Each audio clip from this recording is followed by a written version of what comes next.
Welcome to the session. I'm Victor Vogel. This is the question and answer segment as it relates to the newsletters that I put out on a weekly basis. So this is an attempt to try to simulate as close as I can think of a way to deal with people or provide people information about the same way as I used to as a consultant. Now, as a consultant, I went into companies and I worked next to people. And working next to people uh, costs a lot of money to do that. There was in the neighborhood of tens of thousands of dollars a week in most cases because we were working on major projects, large projects. One was, I think it was a organizational culture change in a major international corporation, and that was a $25 million project. So that wasn't me, but that was me directing and guiding several other consultant and consulting firms. Uh, so that's an expensive way to do business. And we did help a lot of people. We helped a lot of companies. I know of a lot of leaders that went on to do some pretty terrific things that I worked with, still doing those things out there today. So the dilemma with that is normally companies who can afford that are the very large corporations. That are out there, and they, in fact, can pay those prices. Uh, but uh, out of the 45 years I was out there, I may have touched a few hundred leaders, maybe a thousand or so, as many as a thousand leaders over almost 50 years. But that's a thousand in the pool of millions.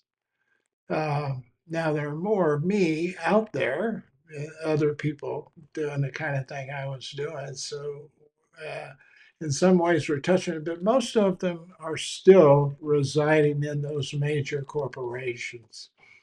So I was trying to figure out how can, in my retirement here, my last 18 years of retirement, I've been trying to figure out how I can get this information out to people. It's not easy because so many people are hung up in podcasting for profit and using social media for marketing to get rich overnight.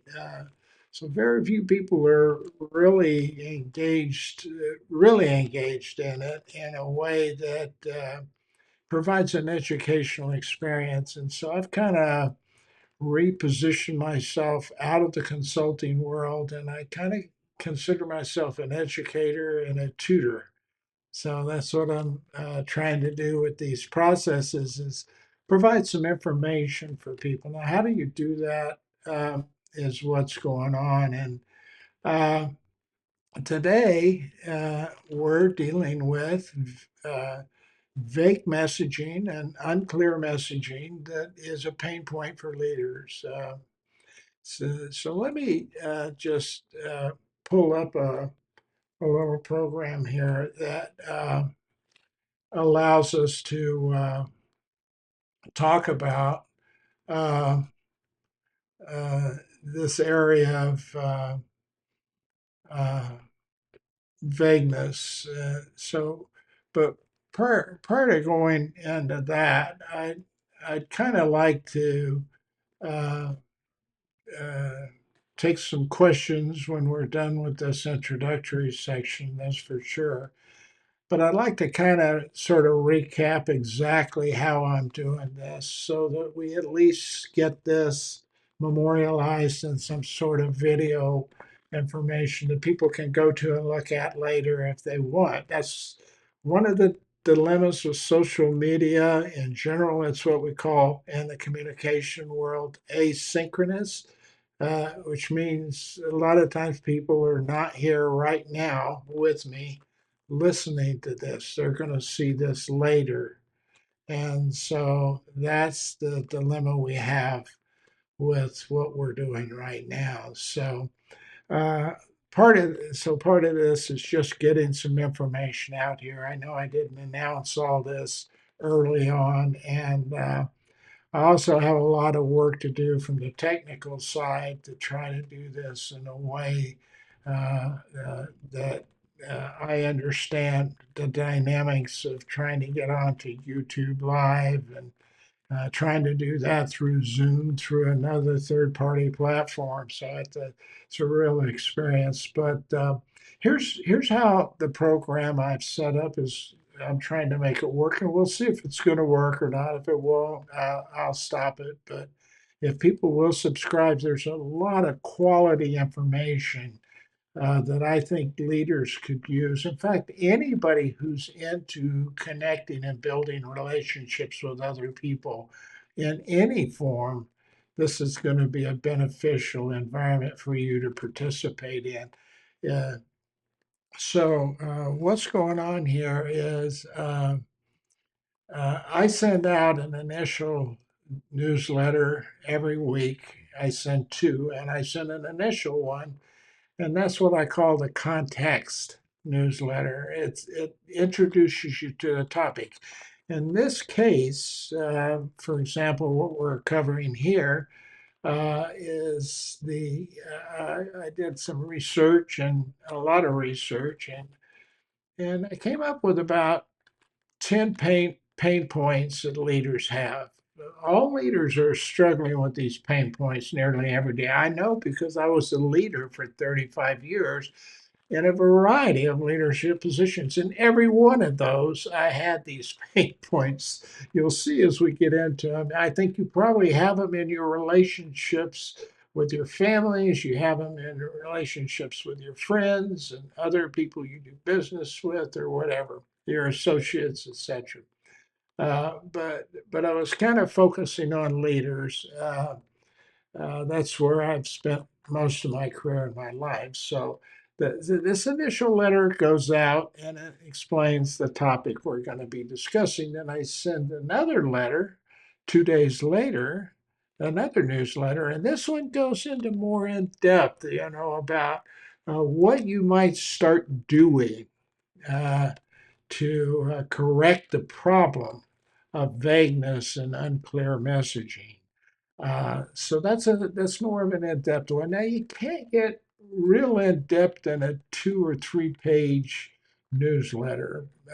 So there are other resources we have here on my website, and there's the opportunity to purchase the what I call e-textbooks. These are not meant to be bestsellers on New York list of bestsellers. These are textbooks that I specifically wrote to help educate people in these areas so that they have some availability of information because not many people are teaching communication. They don't teach it in elementary school. They don't teach it in high school. They don't, and in fact, there are a lot of people over the years. I've consulted with a lot of leaders who had PhDs and MBAs and the advanced degrees in universities. They hadn't been taught communication.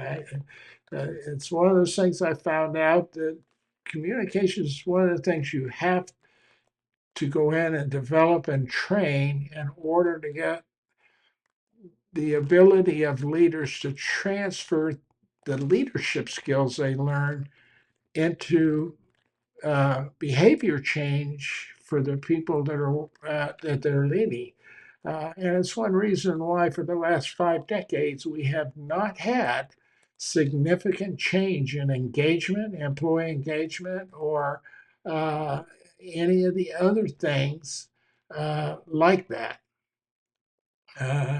Employee leader satisfaction amongst employees is not strong. So this is, in terms of where we are, this is something that needs to be addressed. And so I wrote these books so that they are like textbooks. I wrote them to be ebooks on purpose because there's a lot of value in an ebook. Once you read these ebooks, and there's a workbook that goes with each ebook that I have, and it works you through a series of exercises I used to provide for my clients when I was consulting. I use the same concepts. So I try to put those in a workbook format for you. So I'm not there to do them with you, but if you follow these, they look simple, but if you follow them, they're going to enhance your knowledge to be able to use what you learn through these e-letters and through our work together. So these books are there. So that's another form of information that's should be very valuable to you. And again, the reason I put them on ebooks is guess what? You can carry that around. You have a digital library with you. You don't normally carry all your hardcover and paperback books with you. And you may take your audiobooks with you, but guess what? The audiobook may tell you that you need to go to this link to get some further information, but then you got to stop and go find a link. On an ebook in that digital library, it's right there on your phone, and all you have to do is push the button, and you go to the next link, and you can do whatever they do. As we go through these newsletters, I'm going to be providing a lot of information like that, not just my information, but a lot of other information I've used over the years, plus information I know now is very valuable, like positive intelligence with Shirzad Samin. There's a free link to go take an assessment to find out about yourself. Now, you don't get the whole package. You have to take their program, but their program's worth it. If you're really wanting to be a leader, and that's going to be your life's blood's history, so to speak.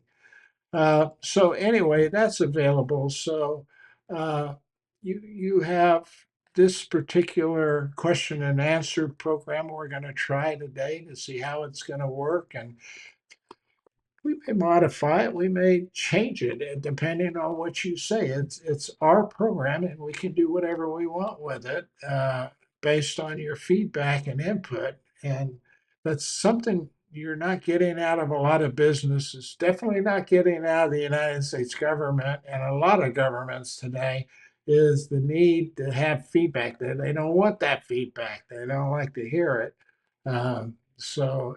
They when you start engaging in some of the stuff I'm telling you, your people are going to get engaged with you, and you have to understand how to relate with them to make the best to optimize your people because they are extremely valuable to you. So we have all these additional resources that we deal with and these programs. So we got the the two newsletters that kind of kick everything off in the week. We've got some books that you can purchase. I priced them real well. I put them on Amazon, so I wouldn't have to charge 25, 35, $40 for them. They're easy to read and they're short, but they're packed full of really valuable information. They'll make you uh, a much more effective communicator in the world. So that's kind of how the program works, and I just wanted to get that out here on the front side of it now. So today, the first of the 10 and I have all those 10 listed in an email that I sent out to you. The first pain point that's listed atop that list that leaders say are paying for them is unclear and vague kind of messages. And you can imagine what comes out of that when you get down to it. Uh, it's really a mess in terms of creating conflicts and The work doesn't get done correctly, so you have to go back and redo the work. Uh, when you miscommunicate with people, there's frustrations, and people's lives are up. They're put in an uproar. There's all kinds of issues that come out of vague communication or unclear communication.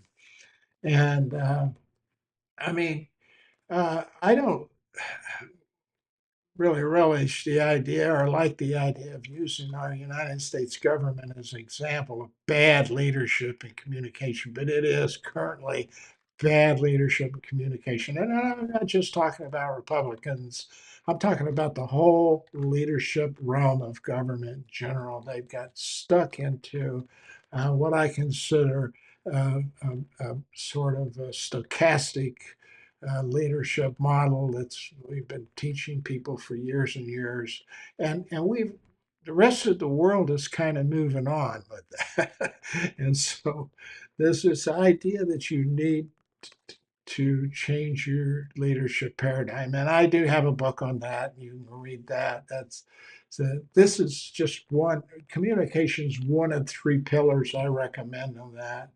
Interpersonal communication covers two of those pillars, and we'll talk about that a little bit as we go along.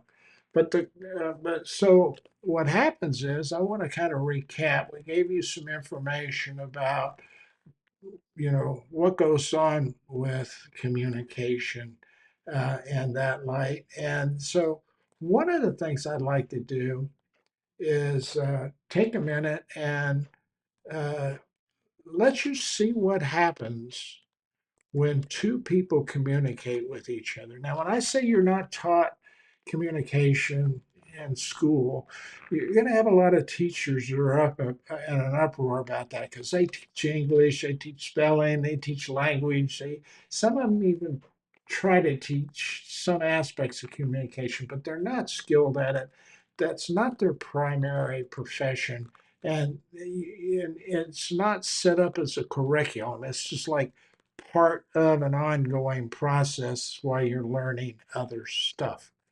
So I'd like you to take a look at this I think it's maybe a 4 minute video that I did. I call it a primer to understand what is happening when two people uh, connect with each other. So the interpersonal communication model for just a minute. This normally begins with a person, and that person has a message that they want to send to somebody else. So now we'll soon have two people involved. But first, before we go there, this person's creating a message. And when they do, they're creating it using their own personal goals and values and belief systems. They then want to send this message and the meaning of it, and they want that person to understand this message on the other side via two channels, usually verbal and nonverbal communication. In this case, you can see we've sort of minimized the communication channels because we've cut out the nonverbal because we're using the telephone. So it's hard to read a nonverbal signal when you can't see it. You can hear some tone inflections, etc., but you don't see a lot of what you do if we were doing this on a video conference where you could see my video, for example. You wouldn't have eye contact and you wouldn't be able to see any kind of gestures they have. So she's already cut out a large portion of the potential message uh, meaning by cutting out the nonverbal communication. But in this case, she didn't have any choice. He lives in Saudi Arabia. You can't just fly over there and sit down across the table and have a 30-minute conversation. So in this case, she chose the telephone. So that's what's going on here. And you have cut out some of that communication. And then once he receives that message, what you'll see here is when he gets the message, he interprets it using his values and belief system. The way we have this model set up is part of another webinar I do, but it's focusing on the idea that this person is in Saudi Arabia. She's an American woman. There are a lot of barriers in the way besides not having nonverbal communication. There are his value systems and beliefs in women, her value systems and beliefs in women, a lot of potential for conflict that can cloud the meaning of that message. So if this is all we did, she really has no idea of whether or not he heard the message effectively and believed and understood the meaning as she intended it. So, consequently, she has to pay attention. She has to be an active listener. And because when he responds, he's going to respond the same way. You have the same verbal communication coming back from him using the same network, the telephone. But again, you've cut out the nonverbal communication. Now, what we know about the nonverbal communication is when you do research and ask people what they associate with the meaning, 70% of that communication is normally associated with the nonverbal cues. So she's already minimized how effective she can be. So this verbal feedback is very important because it's from the verbal feedback that she's going to receive the cues as to whether or not he understands it. So it begins a cycle. What happens here, then she, having heard the feedback from him, creates another message to further clarify, depending on how much she believes he stood or understood or didn't understand. And she sends another signal, and this loop continues on as they develop the meaning together of that message so it's very clear what they need to have happen.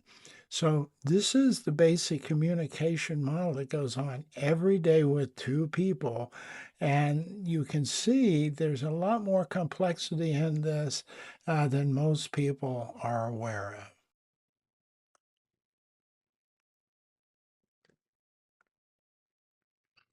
of. Okay, so uh, there seems to be some sort of at least communication on that video, double dream. I hope you can get through that. Uh,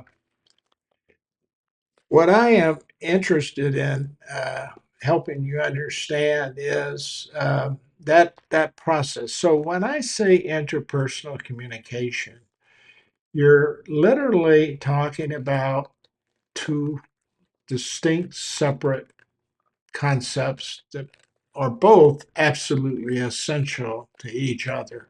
So you have uh, the interpersonal side of interpersonal communication, and that is actually all about emotional intelligence, and it's a psychological premise that you're coming from.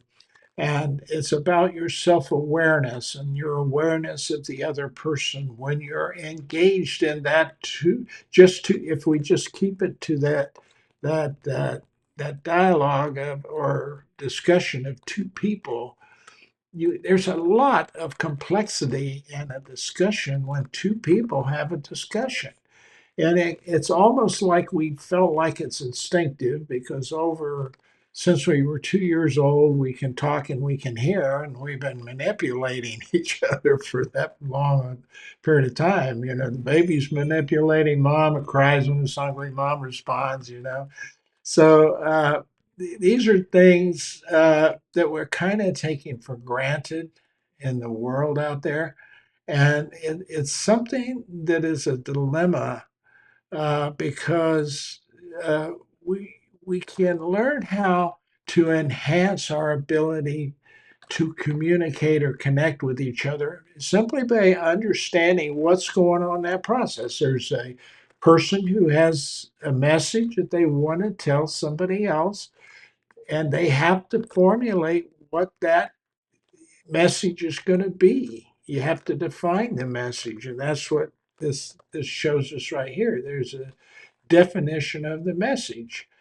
And then once you define that message, that's going to kind of dictate how, how you're going to present that message, the demeanor, the tone, and how you're going to approach it. And this is where I've discovered early on uh, that leaders really have struggled with using the right communication tool to present a particular approach or a leadership skill like conflict management or like discipline, providing a discipline discussion. Uh, you have two different approaches you want to take to those depending on how you're going to address them, but you normally address them differently. You communicate differently when you do that. So that process in there, when you're creating your message and thinking about that, that's something you ought to be thinking about. Now, do you want to go through the process of planning every message you say? Yeah, drive you nuts. Somebody walks by you and says, "Hi, how you doing?" You go, "Fine, how are you doing?" Uh, uh, you know, you're pretty certain that person doesn't care about how you're doing. So, but you didn't take the time seeing them walk towards you to recognize that you need to start thinking about, okay, what kind of message do I want to send to this person? Do I want to just respond to them? Do I want to tell them the truth? Tell them my life's in a wreck, I'm horrible. If you got a few minutes to talk about it? So like, you'd probably scare them to death if you did that. See, so, but on difficult and meaningful engagements between you and other people, and this happens a lot with leaders and their employees. It happens with husbands and wives, parents and children, uh, friends. It's not just leaders. So, uh, this idea of how you connect on critical discussions, critical points of discussion is very, very important.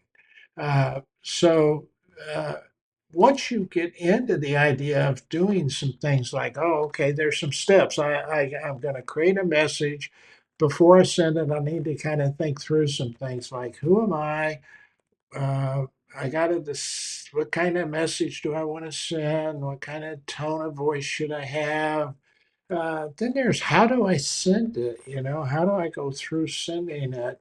Uh, you got to think about the other person that's going to be receiving the message. They're going to be hearing that message coming from who they are and their value systems and all the things that are impacting them and what's going on with them that day.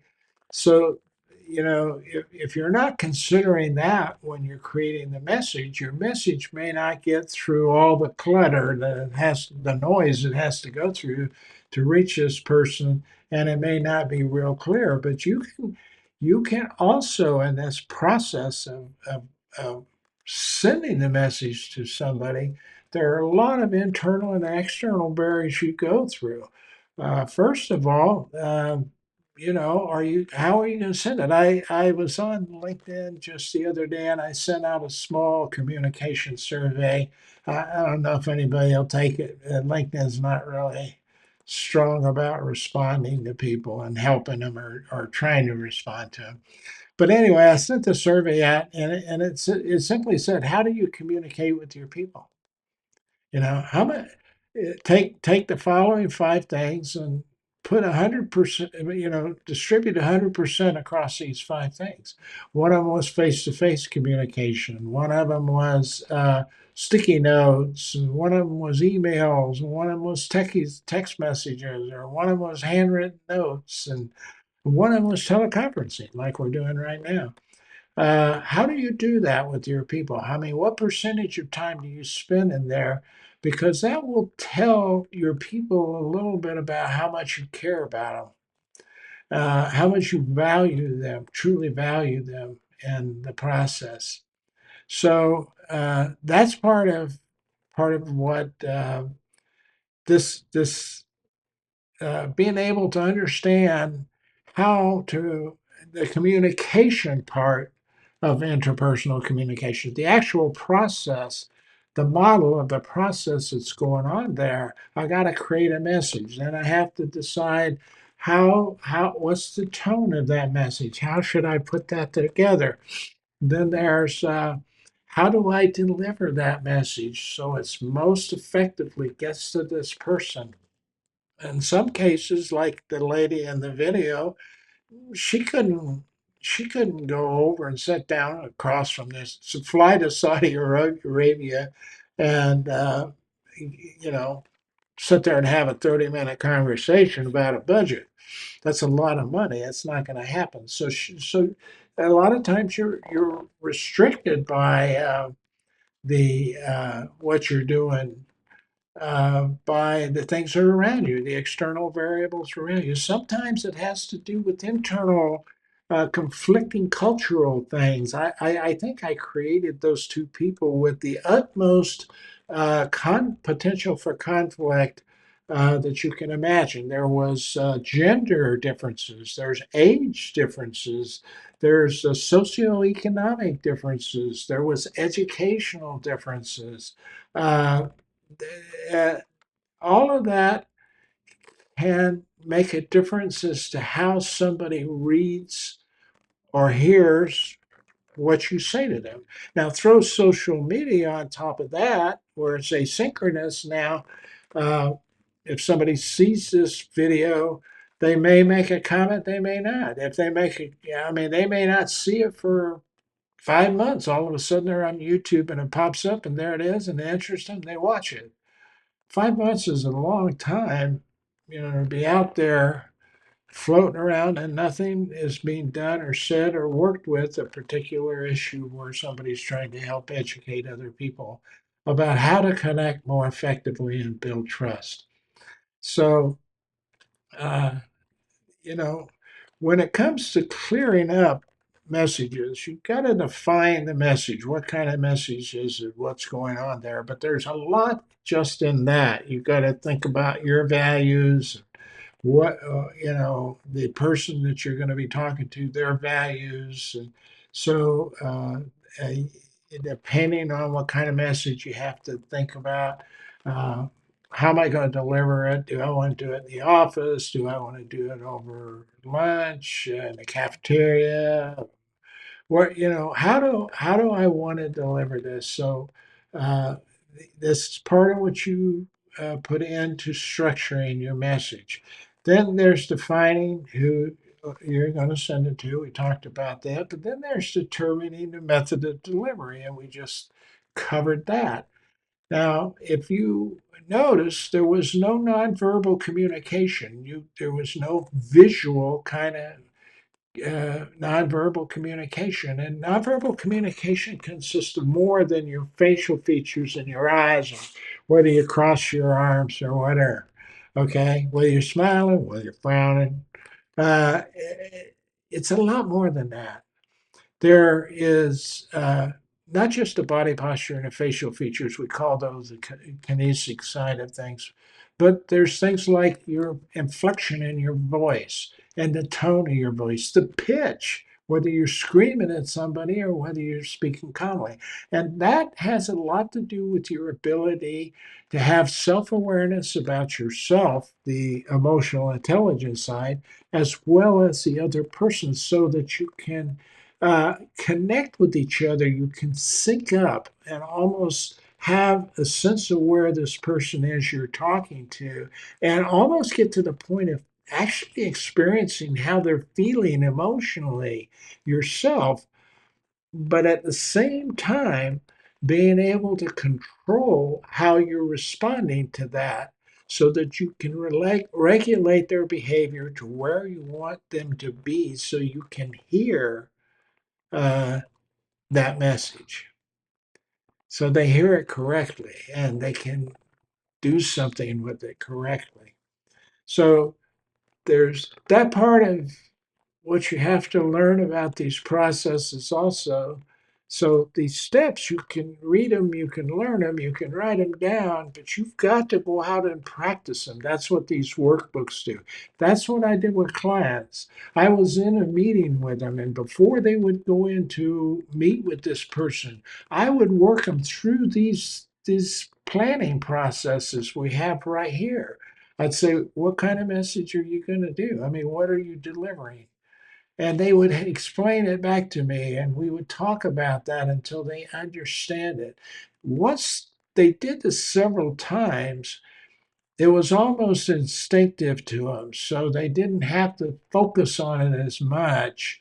It was pretty much instinctive. They had a lot of the information automatically come to them because they were getting experience at reading the other person or reading the situation, and these became sort of a good, call it a pilot's checklist in their mind. They could almost do this mentally in their mind, walk through these processes before they did it. And prior to that, they were just calling the person in and saying, "Hey, I got a real problem with you," and the person was going nuts on them.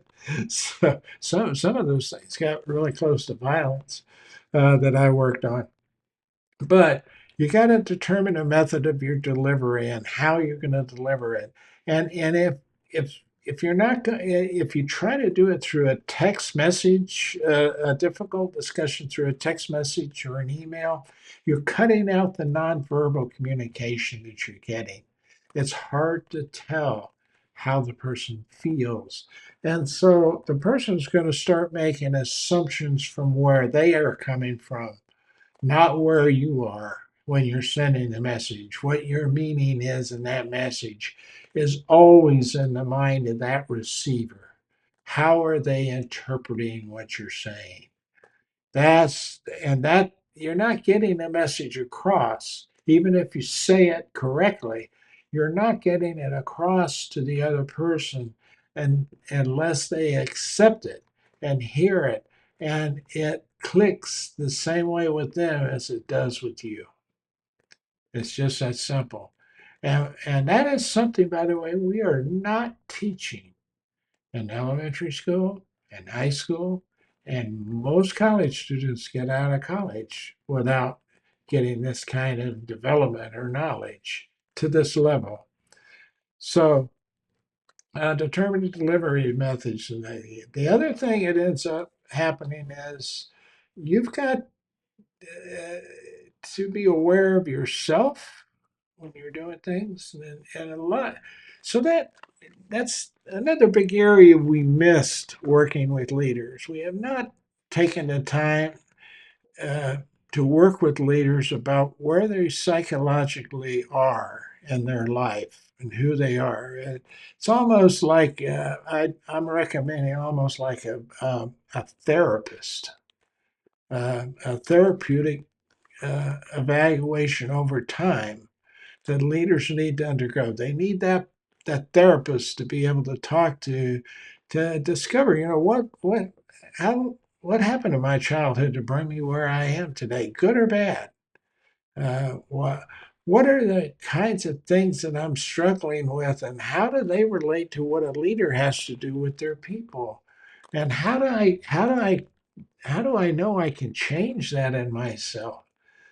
Those are questions that we shy away from. It's almost like, it's because of the medical association and the legality of all of that. It's something we've got to figure out how to do without creating a dilemma where people want to sue you or the other thing. Because a lot of people take jobs they're really good at, try to put them into a manager or leadership role, and they fail at it because they're great salespeople. They're just not, they don't like the people. They don't like leading people. They like selling. They just don't like leading people. And some people are trying to equate that to being two similar kinds of jobs, and they're not. They're not at all. So those are some of the dynamics about awareness and how to be aware of the emotional intelligence side of things, how to be aware of yourself, how to understand empathy and what that is and how it works and how you make it work for you as a leader, and also compassion is another area.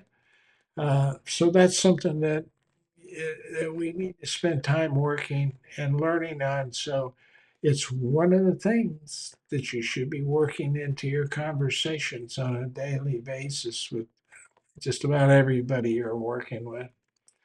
So then another thing you have to do is you have to identify and adjust for potential barriers, those internal barriers, external barriers, distances and external barriers you can't control. Sometimes if you're doing this on a text message and your cell goes out and you can't text message a person, you lose that. Um, by far, the best interpersonal communication is when two people are face to face with each other and have the sense of proximity between each other that they can feel. I had a lady tell me on a flight to Amsterdam to a consulting engagement. I was actually speaking at that one at the Marriott in Amsterdam, and I was working through this. What do people really want from me when I'm talking to them? And as I was talking to this lady, we got into a good discussion for a couple of hours. I mean, just flying, and we were sitting next to each other. Uh, and I asked her, I said, if we're talking, what is it you're really interested in me knowing that I need to know about talking with you? And she said, well, by that time she knew my name was Vic, and she goes, Vic, I just want you to understand. I want you to, I don't want you to just understand what I said. I want you to feel what I said. And that rang a real clear. And this was back in 1999, 2000, before emotional intelligence and all these things were becoming a prominent factor. They were being studied, but they weren't really prominent. They weren't popular. They weren't on the market, so to speak. Uh, but it rang clear to me that that was a dilemma we had with a lot of leadership that was going on out there. So timing is also a nonverbal concept. It's when do you do this? Do you do it? I mean, if uh, you do it, just walk out and blurt a disciplinary comment out to an employee in front of all the other employees right there at the desk. Make an example of them. I've heard that before. You got to make examples of folks, and the rest of them will come into line. That's just the problem. They're coming into line. They're not following you. They haven't granted you the authority to lead them yet. If you think about it that way, you haven't gotten their permission to lead you. So uh, timing is very important. When you do that, do you want to do this the first thing Monday morning, and then they got all week to worry about it, or do you want to do it, uh, just after work on Friday before they go home, so they can go home and process it at home alone and not have to worry about dodging other employees that know they had a disciplinary discussion and they will know. So those are things that I think are important. And then the last two have to do with the feedback and the listening and timing and as proximity.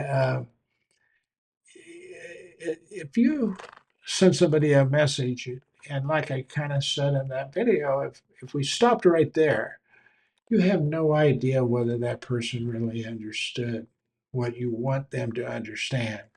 It has to come back to you in a feedback loop. And this awareness is what heightens you into what we call active listening mode. Now, active listening mode gets overhyped, and people think you ought to be actively listening to everybody all the time. You can't do that.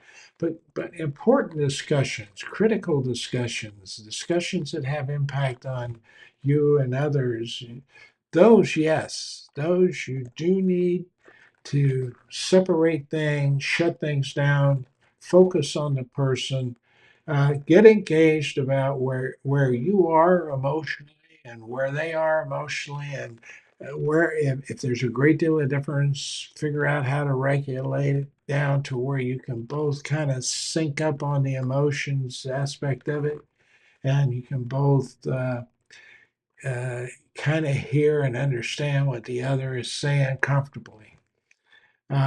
These are all issues that have to do with why leaders have pain, because messages are not understood, they're not clear, they're vague, often vague, not clear, and there's an assumption that I'm telling you something that I'm telling you perfectly and you understand. I mean, I'm absolutely clear about what I told you. I cannot, I can't, I used to have people come in and on to, so I told them what to do. I said, Vic, it was as clear as a bell, you know? It was, but it wasn't to the employee. And the employees are not letting that leader know that it isn't, because there's a hierarchical power structure and they know that leader can do more harm to them than they can to that leader in most organizations. And that's why trust is nebulous at best and broken totally most of the time between leadership and the employees in most organizations. And we see that because the data tells us, only about 30% of people are highly excited about their leaders and satisfied with them and satisfied with the company and satisfied with the job they're doing. Uh, that means 70% aren't. So that's not a good ratio. That's a lot of times when consultants are brought in, they do assessments. That's when people find out that there's a problem going on in that line. So out of this, these come out of those books that I told you about. I mean, you're not going to remember them all from watching a video if you watch this video at all, or if the video even gets out. I'll have to see whether it got out or not. Uh, these things are things you could have on your phone. If you've got that book, it's a digital product in your phone. It's not a hard copy you have to pull out of your briefcase. You open up your phone, hit the link, go to the chapter, and these things are kind of listed out, and you can put together what you need to do. And workbook is also digital, so you can hopefully do the writing there with your finger on your phone, so to speak, uh, and make that happen. But so this is just a nudge. It's just a stabbing to get you going, and how to reduce the pain of not having clear messaging between you and your employees, or you and your wife or husband, or you and your children, or you and your friends, or just about anybody that at some point in time you're going to have a conversation with. I always say the axiom I have in communication is uh, if there's more than one person involved in anything you're doing, it begins with interpersonal communication and it ends with interpersonal communication. Now, what you do and the quality of that depends on your ability to understand your emotional states while you're communicating and how good you are at recognizing the processes that will deliver that message in the best possible way for that person to receive it, understand it, and accept it as it is. And you'll know that from the feedback if you do it right. There'll be very little feedback, uh, but you still want to check to make sure what you said was understood. So, those are some of the things that we did in that area. Now, it would be at this point, I don't actually see anybody attending this thing at all. But if you were attending at this point through Zoom, and what I'm trying to do is run Zoom into YouTube, and I'm not sure that worked at all. I might have should have just gone straight into YouTube through this third party. But a lot of people use Zoom, and a lot of it links with other places like Facebook and LinkedIn and places like that. So I'm trying to get that to the point where we can do that. But I would be open to any questions anybody has about, one, is this a pain point for a lot of people? Do you have unclear messages going on out there today? And would you know if you really had one? Would you know if you really had that problem? How do you know your employees? How do you know how they feel about uh, your communication with them directly? So these are things that I think are critical and important for leaders to overcome. The next one, it just piggies back on top of this real well. It's trust and transparency, the idea of hiding things and that created a problem with trust. And by the way, one of the biggest, most powerful and influential things that you can control and not make transparent is communication. And guess what? When we do communication training for leadership, we stop there. We don't take it all the way down to all the employees. And they could benefit greatly, as could the leader, from them having uh, that training, the same training the leader gets about this. The same things that I'm saying here should be shared with every one of your employees. So that they can begin to also understand how to control their environment and possibly even control the boss's environment. They'll know, for example, if you're going to connect timing with awareness, you might say, I got to get to know my boss well enough to know when it's not the right time to go present something to him. So that that's uh, that's what I'm talking about. It gets to be, I can feel what you're sensing or going to say. I can feel the emotion behind what you're saying, even though you might try to hide it. I can feel it, and most of the time that comes from getting to know people. Uh, so just a thought for you to have.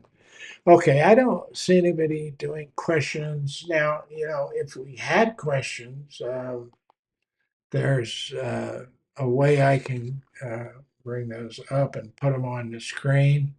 Like this is a sample. This is the template for it. The question would actually be there with the person's face if they are and their name on there. And we could take questions and people could bring them up. I can also bring you up and make you uh, right here, bring you right here on live with me. We could talk about your issue or your story about whatever topic it is we're discussing and talk about your story. And I could guide you through discussing it in a way that a lot of other people who might be watching it might benefit from what either worked out well for you or didn't work out well for you. Both of those things can be educational and beneficial to others. So that pretty much wraps up what I wanted to cover today.